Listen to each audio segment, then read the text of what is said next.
Hello friends, today we are going to study about the preposition. आज हम फिर अध्ययन करने जा रहे हैं, वो है preposition का। लेकिन आज हम जो preposition को पढ़ेंगे वो होगा आपका on। इससे पहले हम at को पढ़ चुके हैं, उसके बाद हमने in को पढ़ा और अब हम पढ़ रहे हैं on को, कि जो on preposition है वो कहाँ कहाँ पर यूज़ होता है। बेसिकली जो on का यूज़ करते हैं वो यूज़ करते हैं एक ऑब्जेक्ट का दूसरे ऑब्जेक्ट के ऊपर होना में। ये बहुत ज़्यादा यूज होता है इसका इस सेंस में कि जब कोई एक ऑब्जेक्ट किसी दूसरे ऑब्जेक्ट के ऊपर होता है तो वहां पर हम किसका प्रयोग कर देते हैं, ऑन का। जैसे यहाँ पर आपके पास क्या है, ये एक टेबल है और इस टेबल के ऊपर आपने क्या रख दिया, ये बॉल रख दी। तो ये जो एक ऑब्जेक्ट है, एक ऑब्जेक्ट ये है और एक ऑब्जेक्ट ये है। तो इस ऑब्जेक्ट के ऊपर ये दूसरा ऑब्जेक्ट रखा गया और उसकी सतह को क्या कर रहा है, टच भी कर रहा है। इसमें इंपॉर्टेंट है कि सतह को टच भी करना चाहिए, क्योंकि अगर सतह को टच नहीं करेगा तो किसका प्रयोग करेंगे, अब का। हम पहले डिस्कस कर चुके हैं इस चीज को। तो यहां पर किसका प्रयोग करेंगे, ऑन का, क्योंकि क्या कर रहा है, एक ऑब्जेक्ट है, उस ऑब्जेक्ट के ऊपर दूसरा ऑब्जेक्ट रखा गया है तो उसको हम कहेंगे ऑन। तो हम कह सकते हैं the ball is on the table. The ball is on the table. On क्यों रखा गया, क्योंकि ये जो एक ऑब्जेक्ट है, इस ऑब्जेक्ट के ऊपर दूसरा ऑब्जेक्ट रखा गया और उसकी सतह को क्या कर रहा है, टच भी कर रहा है।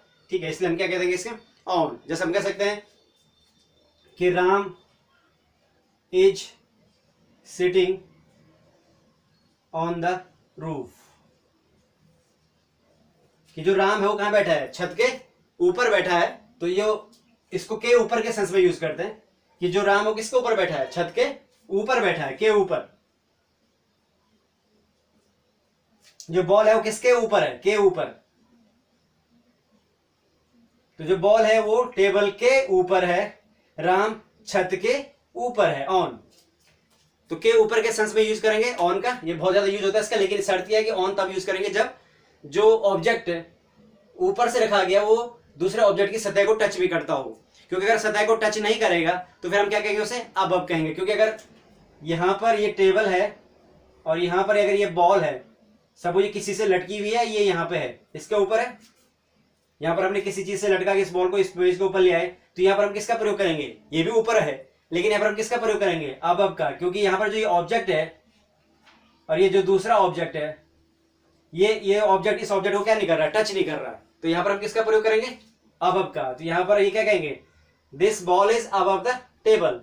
तो ये जो बॉल है, ये जो बॉल है किसके ऊपर है, टेबल के ऊपर। तो यहां पर क्या कहेंगे, the ball is above the table. तो यहां पर हम क्या कहेंगे, द बॉल इज अबव। यहां पर किसका प्रयोग होगा, अबव का।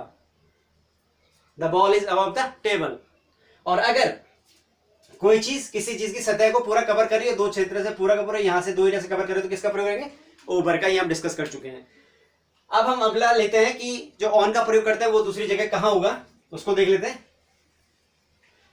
जो ऑन का प्रयोग करते हैं वो करते हैं किसके लिए, डे और डेट के लिए। मतलब जब हम कोई हमारे पास डे होता है, जैसे आपका संडे टू मंडे, तो जो आप संडे टू मंडे यूज करेंगे, संडे टू मंडे, तो जितने भी डे आएंगे सब में किसका यूज करेंगे आप, ऑन का। जैसा आप कह सकते हैं कि I came home on Monday. I came home on Monday, मैं क्या आया, मंडे को घर आया। ये कह सकते हैं आपकी she will go Delhi on Sunday. कि वो दिल्ली जाएगी, she will go Delhi on Sunday, मतलब वो दिल्ली कब जाएगी, संडे को जाएगी। सॉरी, सन लिख दिया केवल, संडे। तो वो दिल्ली कब जाएगी, संडे को जाएगी, संडे को जाएगी ऑन संडे। और आई केम होम, में घर आया कब, ऑन मंडे। तो जब डे और डे आते हैं तो उनका क्या लगा देता, ऑन का प्रयोग कर देते हैं। ठीक है, इसलिए ऑन डेटेड सुना होगा आपने। ठीक है, कि the program is held on dated, और फिर आप उसके आगे डेट डाल देते हैं। तो जो डे और डेट होती है, जैसे आप कह सकते हैं, अब ये तो किसके लिए था, डे के लिए, Monday, Sunday, Tuesday, Wednesday, Thursday, Friday, ये जितने के जितने सब में क्या आएगा, ऑन। अब ऐसे एग्जाम्पल लेते हैं डेट के लिए। डेट में कैसे आएगा?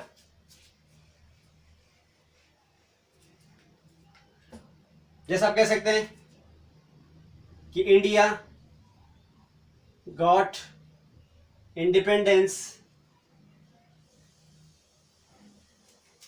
ऑन 15 अगस्त 1947 डेट है। तो India got independence on 15 August date है, 15 अगस्त डेट है, इसलिए यहां पे क्या गया? ऑन। ठीक है, ये जैसे कह सकते हैं कि my birth day is on 1 अप्रैल। ये जो मेरा बर्थडे है वो कब पड़ता है? 1 अप्रैल को पड़ता है। ठीक है, तो माई बर्थडे इज ऑन 1 अप्रैल या माई बर्थडे इज ऑन 1 जनवरी, जो भी आप कहना चाह रहे हैं। तो इस तरह से हम क्या करते हैं, जो डेट होती है उसका किसका प्रयोग करते हैं? ऑन का प्रयोग करते हैं। तो क्लियर हो गया। एक जब एक ऑब्जेक्ट के ऊपर दूसरा ऑब्जेक्ट होता है लेकिन उसकी सतह को टच भी करता हो तो किसका प्रयोग करेंगे? ऑन का। जब हम कोई डे लिखते हैं, संडे मंडे इस तरह से, उसके आगे भी क्या लगता है? ऑन लगता है। जब हम कोई डेट लिखते हैं उसके आगे हम किसका प्रयोग करते हैं? ऑन का प्रयोग करते हैं। अब अगला कंसेप्ट देखते हैं।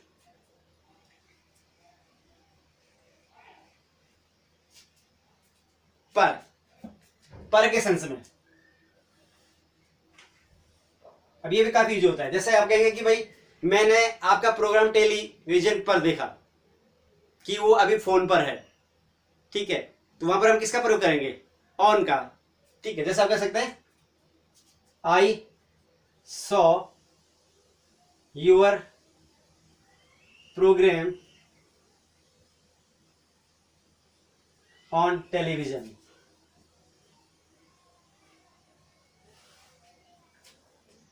I saw your program on television, तो मैंने आपका प्रोग्राम किस पर देखा? टेलीविजन पर देखा। ये जैसा आप कह सकते हैं he is on phone now. He is on phone मतलब वो फोन पर है, मतलब फोन पे बात कर रहा है। तो पर जैसे बोलते हैं कि वे स्ट्राइक पर हैं, they are on strike. They are on strike. वे क्या हैं? हड़ताल पर हैं, तो दे आर ऑन स्ट्राइक।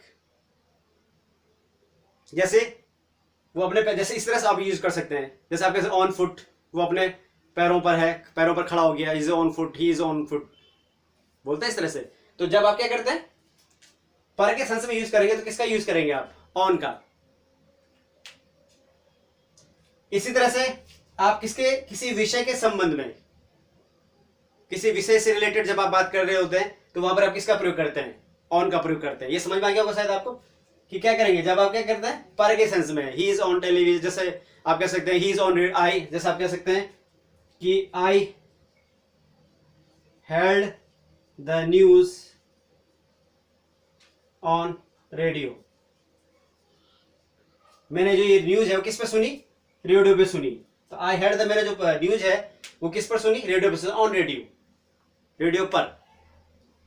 तो शायद क्लियर हो गया होगा कि जब आप पर के सेंस में यूज करेंगे तो वहां पर किसका प्रयोग करते हैं? आप ऑन का प्रयोग करते हैं।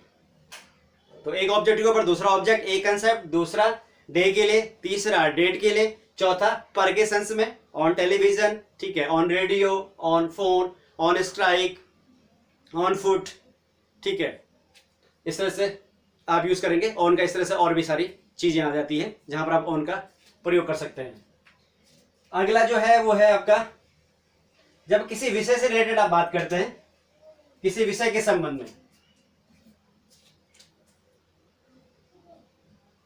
के विषय या संबंध में।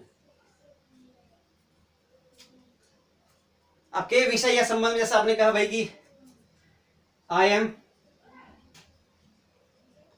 राइटिंग ए बुक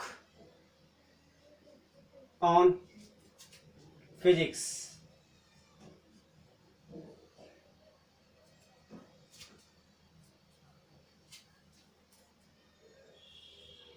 ठीक है, ये आपने कहा कि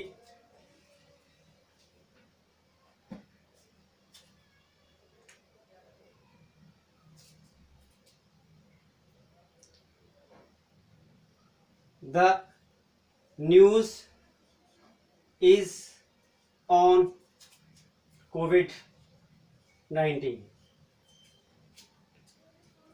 कि जो द न्यूज इज ऑन कोविड-19, जो न्यूज है वो किस पर है, किस किस विषय में, किसके संबंध में, द न्यूज इज ऑन कोविड-19, जो न्यूज है, जो खबर है वो किससे संबंधित है, किसके संबंध में, किसके विषय में, कोविड-19 के विषय में, के संबंध में, तो वहां पर हम किसका प्रयोग कर देंगे, ऑन का। तो किसी विषय या संबंध में जब हम बात कर रहे हो तो वहां पर हम किसका प्रयोग कर देते हैं, ऑन का प्रयोग कर देते हैं राइटिंग में। इसी तरह से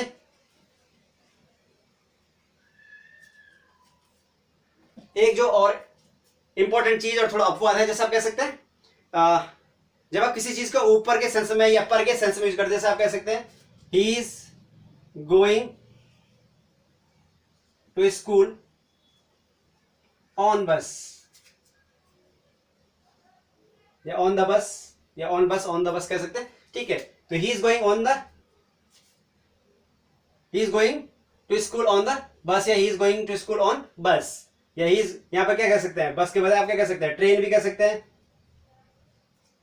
लेकिन यहां पर ये मैं इसलिए बात कर रहा हूं कि इसका एक एक्सेप्शन है कि अगर आप टैक्सी की बात करेंगे, किसकी, टैक्सी की बात करेंगे, या आप जीप की बात करेंगे, या आप कार की बात करेंगे, तो अगर आप टैक्सी, जीप या कार की बात करेंगे तो वहां पर आप किसका प्रयोग नहीं करेंगे, ऑन का प्रयोग नहीं करेंगे। आप कहेंगे he is going to school in jeep या टैक्सी या कार।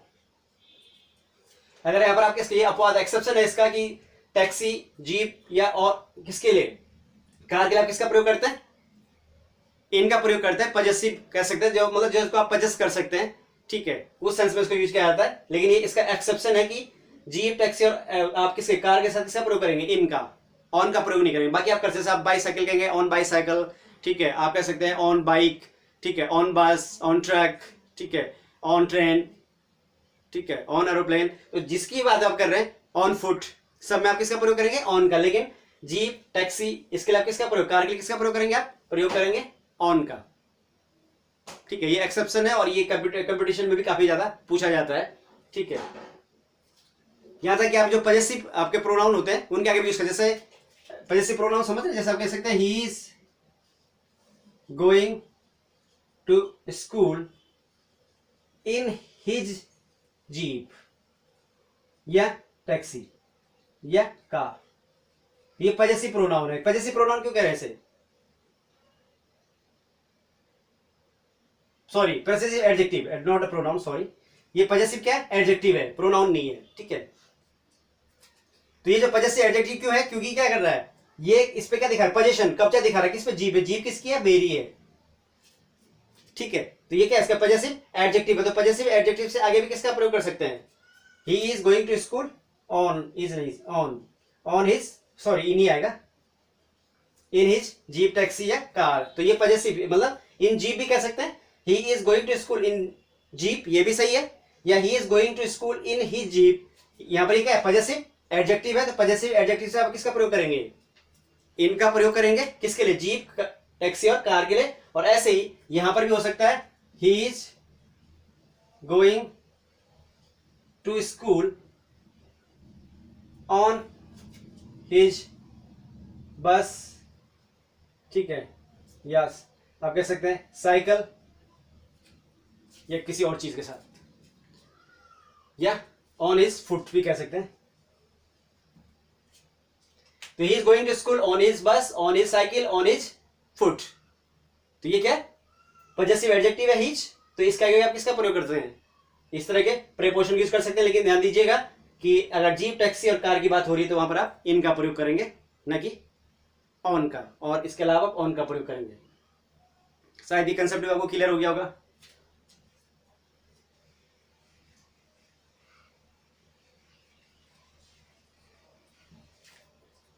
इसके अलावा एक जगह जैसे आप देखते हैं कि थोड़ा ये इसलिए बता रहा हूं क्योंकि थोड़ा इंपॉर्टेंट है आपके लिए, एट, इन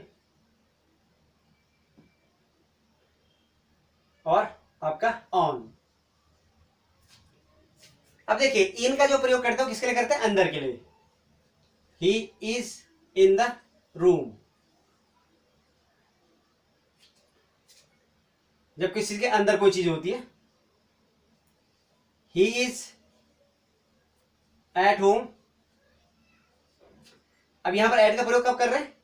एट का प्रयोग तब करता है आसपास के लिए। यहां पर इसका सेंस है आसपास, वो घर के क्या है? आसपास है। तो ही इज एट होम, वो घर के क्या है? आसपास है। और आप कहेंगे he is on the roof. अब आप बोलेंगे एट रूफ क्यों नहीं बोला? क्योंकि रूफ क्या है? निश्चित स्थिरता को दिखाता है, क्योंकि फिक्स है, कहां है? रूफ के ऊपर है। तो यहां पर जो ऑन है ये किसको दिखाता है? थोड़ा स्थिरता को दिखाता है। जब आप किसी ऑब्जेक्ट के ऊपर दूसरा ऑब्जेक्ट होता है, वो स्थिर होता है, वहां पे मतलब बना हुआ होता है, तो स्थिरता होती है। जबकि ऐड क्या करता है? आसपास के साथ मतलब थोड़ा अस्थिरता को दिखाता है। अस्थिरता मतलब हमें पता नहीं है क्यों, जैसे हमने कहा he is at the station. अब एट द स्टेशन मतलब स्टेशन के आसपास है, लेकिन कितना आसपास, किधर है, क्या नहीं है, और किधर मूवमेंट कर रहा है, कहां जा रहा है, अभी यहाँ पे फिर वहां पे, तो उसकी लोकेशन क्या हो रही है? लगातार चेंज हो सकती है, पॉसिबल है, अस्थिरता हो सकती है वहां पर। इसलिए वहां पर किसका प्रयोग करेंगे? ऐड का। लेकिन अगर आप स्थिरता की बात करेंगे तो वहां पर किसका प्रयोग करेंगे? ऑन का। ठीक है। अगर आप कहेंगे भाई कि वो स्टेशन पर है और स्थिर रहेगी जगह पर, तो आप वहां पे ऑन भी बोल सकते हैं, इज ऑन द स्टेशन। लेकिन स्टेशन क्योंकि बहुत ब्रॉड टर्म है, क्योंकि बहुत बड़ा होता है, इसलिए वहां पर क्योंकि एग्जैक्ट लोकेशन आपको क्लियर नहीं होगी, तो वहां पर हम क्या नहीं कर सकते? ऑन का प्रयोग नहीं कर सकते। लेकिन अगर आपको स्पेसिफिक लोकेशन है और किसी चीज के ऊपर वहां पर वो बैठा है, तो वहां पर आप किसका प्रयोग करेंगे? ऑन का प्रयोग कर सकते हैं। तो यहां पर ये ऑन का आपका जो यूज है इंग्लिश ग्रामर में एज ए प्रिपोजिशन, वो शायद आपको क्लियर हो गया होगा। Thank you very much.